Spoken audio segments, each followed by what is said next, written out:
अस्सलाम वालेकुम। Professor Naila reader group of colleges BSIT और ADS वालों के लिए आज का हमारा लेक्चर है मेमोरी। कैच मेमोरी हमारे पास क्या होती है।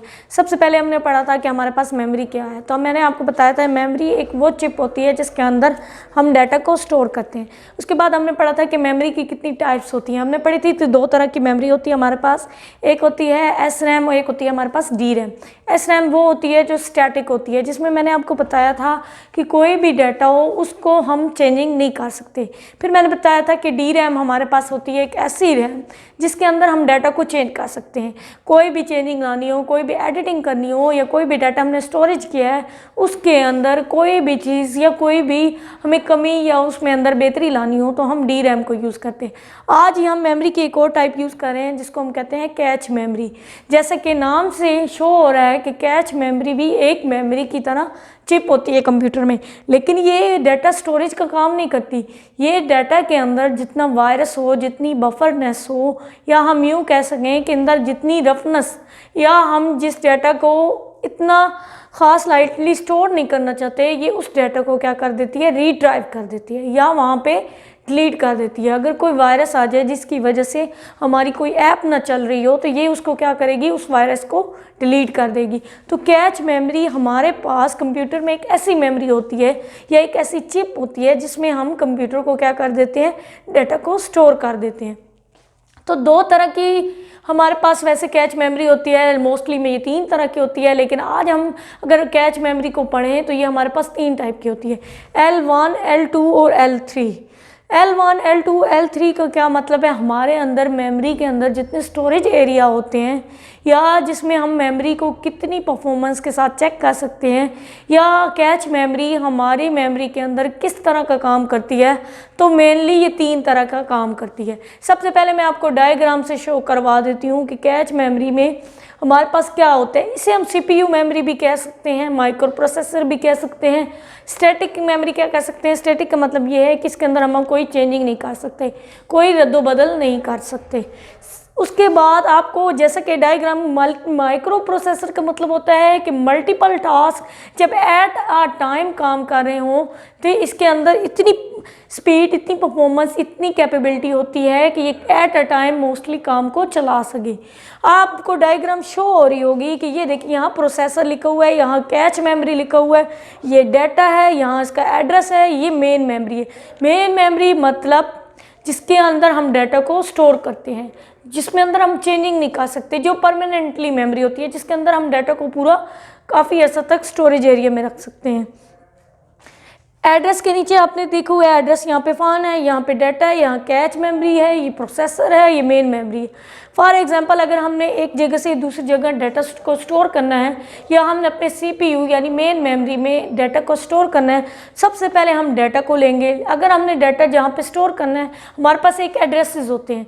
एड्रेसेस मतलब फॉर एग्जांपल अगर हमने कंप्यूटर में कोई चीज़ सेव रखनी है तो हमें एक चीज़ का नाम देना होता है जिसके नाम से वो पहचानी जाती है। तो एड्रेसेस में सबसे पहले हम डाटा को लेंगे, इसका लिंक करेंगे एड्रेस के साथ। अगर हमें उसका एड्रेस फाउंड होगा तो ये अगले के साथ लिंक करेगा, अगर एड्रेस नॉट फाउंड होगा तो ये एरर शो होगा। अगर हमारा एड्रेस फाउंड हो गया तो डाटा क्या करेगा, एड्रेस को लेकर प्रोसेसर में ले जाएगा। प्रोसेसर का मतलब है काम को चलाते रहना, तो हमारा काम आगे चलता जाएगा।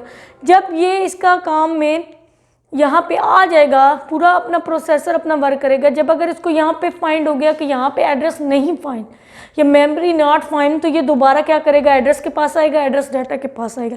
सबसे पहले हमारा डाटा होगा ट्रांसफ़र एड्रेस के पास, एड्रेस अपना डाटा करेगा प्रोसेसर के पास, प्रोसेसर अपना एड्रेस को मैच करते हुए डाटा क्या कर देगा, मेन मेमोरी में स्टोरेज कर देगा। ये है कैच मेमोरी की डायग्राम।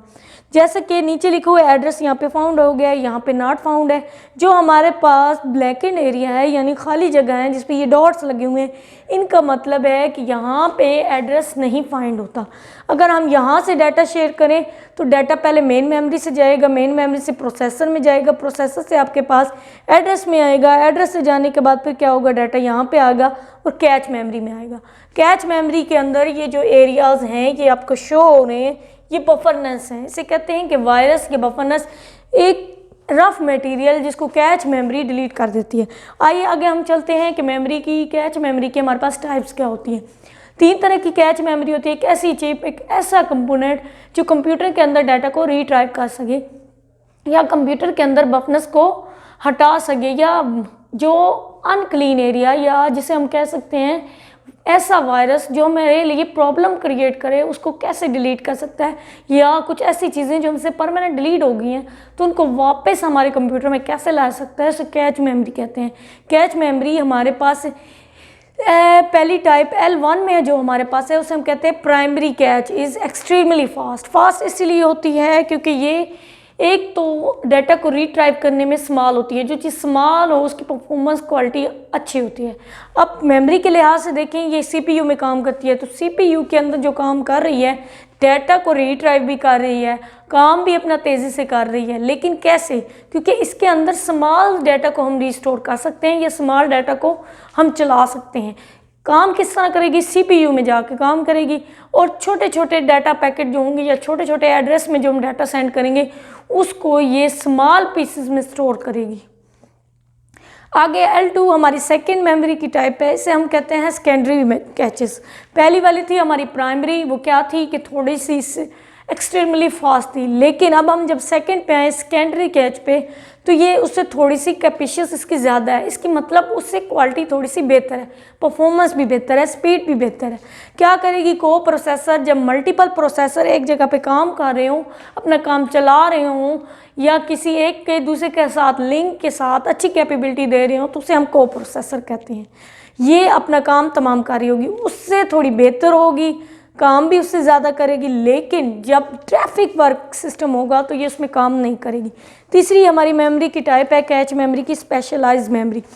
ये जो दोनों अपना काम परफॉर्मेंस करेंगी। स्पेशलाइज्ड मेमोरी का मतलब होता है कि ऐसा काम जो स्पेसिफिक हम काम दे वो टास्क परफॉर्म करती है, इसकी परफॉर्मेंस इन दोनों से ज़्यादा होगी। मल्टी कोर प्रोसेसर का मतलब ये होता है कि जब दो या दो से ज़्यादा चीज़ें आपस में मिलकर काम कर रही हों तो ये उनको ऐसी कैपेबिलिटी के साथ हमें शो करेगा जहाँ इसकी परफॉर्मेंस, इसकी स्पीड, इसकी ट्रांसफ़र स्पीड, इसके डाटा को स्टोर और रिट्राइव करने की स्पीड इन दोनों से ज़्यादा होगी। आज का हमारा ये कैच मेमोरी का टॉपिक एंड होता है। जैसा कि आपको मेमोरी का टॉपिक पढ़ाया था उसमें एक टॉपिक था कैच मेमोरी। ये हमारा चैप्टर कंप्लीट हो गया है। नेक्स्ट टॉपिक में इंशाल्लाह हम आगे नेटवर्क मीडिया पढ़ेंगे। थैंक यू, अल्लाह हाफिज़।